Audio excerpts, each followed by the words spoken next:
Lahan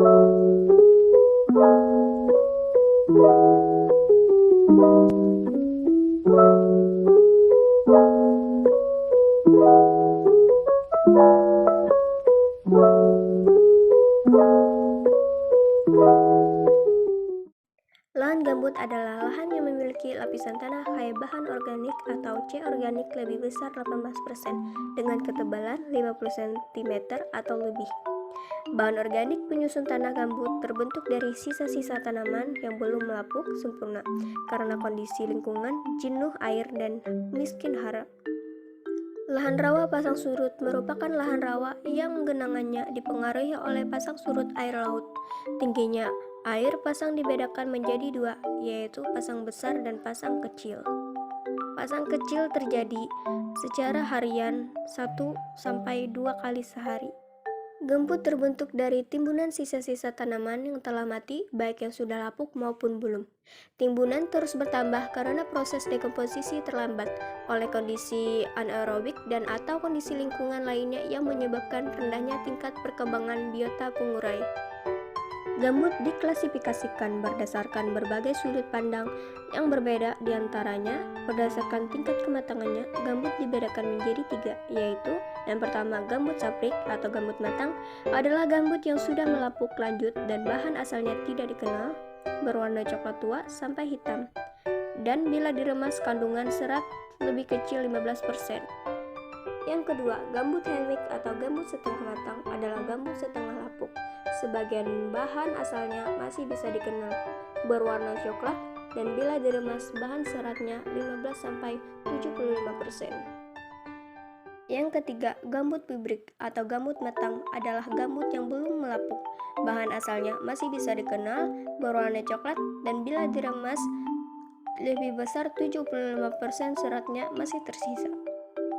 Berdasarkan kedalamannya, gambut dibedakan menjadi yang pertama gambut dangkal, kedalamannya 50-100 cm, yang kedua gambut sedang, kedalamannya 100-200 cm, yang ketiga gambut dalam, kedalamannya 200-300 cm, dan yang keempat gambut sangat dalam, kedalamannya sebesar 300 cm lebih.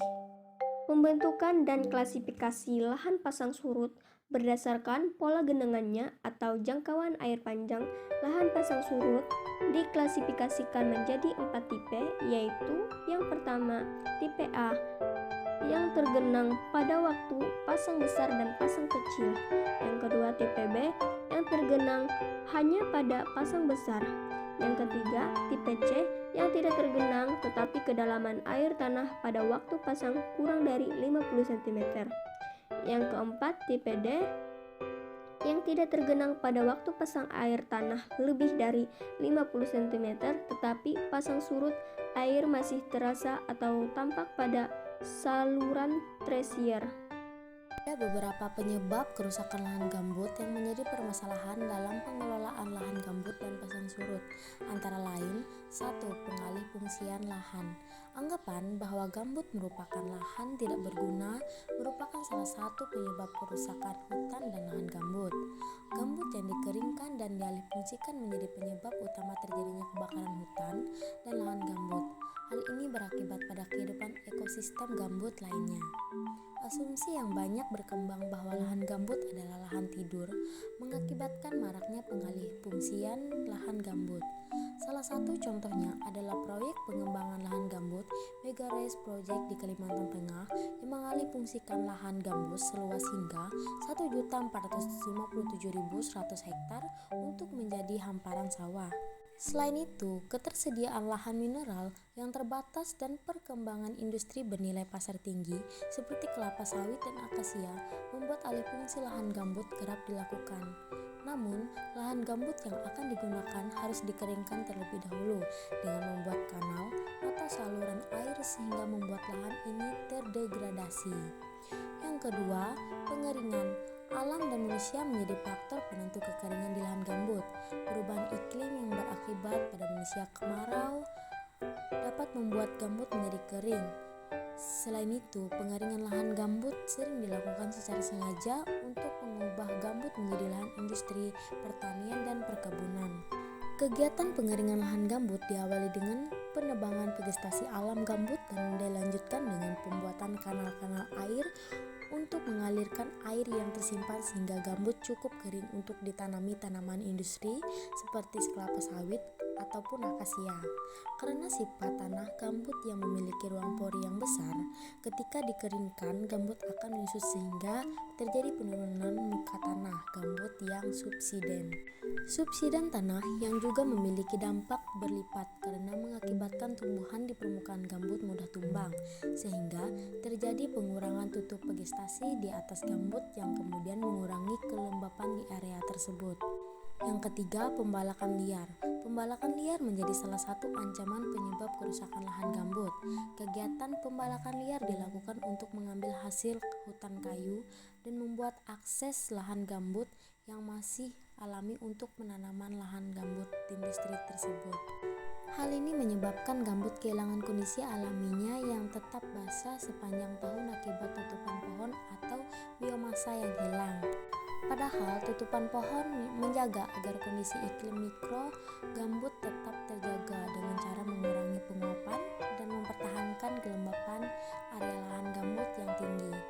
Kondisi ini membuat proses pembusukan terhenti sehingga karbon tetap tersimpan di dalam tanah. Strategi penyelesaian permasalahan lahan gambut dan pasang surut. Yang pertama, restorasi pada lahan gambut dan pasang surut. Pada restorasi gambut bertujuan untuk mengembalikan fungsi ekologi lahan gambut. Terdapat langkah-langkah pada restorasi lahan gambut dan pasang surut antara lain memetakan lahan gambut, menentukan jenis restorasi, pelaku restorasi, dan rentang waktu pelaksanaan restorasi, membasahi gambut, menanam di lahan gambut, dan memberdayakan ekonomi masyarakat lokal. Strategi penyelesaian permasalahan lahan gambut dan pasang surut yang kedua, yaitu dengan mengendalikan kebakaran hutan dan lahan gambut. Menurut Peraturan Pemerintah Nomor 45 Pasal 20 Tahun 2004, terdapat 3 upaya pengendalian kebakaran hutan dan lahan, antara lain meliputi pencegahan. Upaya pencegahan dapat dilakukan dengan sosialisasi terkait bahayanya kebakaran hutan, merevisi peraturan perundangan yang berkaitan dengan pemberian perizinan di lahan gambut, serta pengamatan titik rawan kebakaran yang lebih intensif. Upaya yang kedua yaitu dengan pemadaman. Proses pemadaman dapat dilakukan dengan beberapa cara, yaitu yang pertama, pembuatan sekat bakar, yakni jalur yang dibersihkan dari bahan bakaran yang sengaja dibuat di wilayah yang rawan terjadi kebakaran untuk mencegah penyebaran api apabila terjadi kebakaran. Yang kedua, pemadaman manual dengan mobil pemadam kebakaran dan tangki air. Yang ketiga, dengan waterbombing, yaitu menjatuhkan bom air dari helikopter untuk memadamkan api. Yang keempat, dengan teknologi modifikasi cuaca dengan cara penyemayan garam untuk menciptakan awan hujan di atas area yang terbakar. Upaya yang ketiga, dengan penanganan pasca kebakaran. Penanganan pasca kebakaran dapat dilakukan dengan pembuatan kebijakan mengenai restorasi gambut, melakukan restorasi gambut yang telah terdegradasi, serta monitoring. Restorasi gambut bertujuan untuk mengembalikan fungsi ekologi lahan gambut. Restorasi gambut pada umumnya didukung dengan kegiatan meningkatkan kesejahteraan masyarakat setempat untuk memastikan keberhasilan restorasi dalam jangka panjang.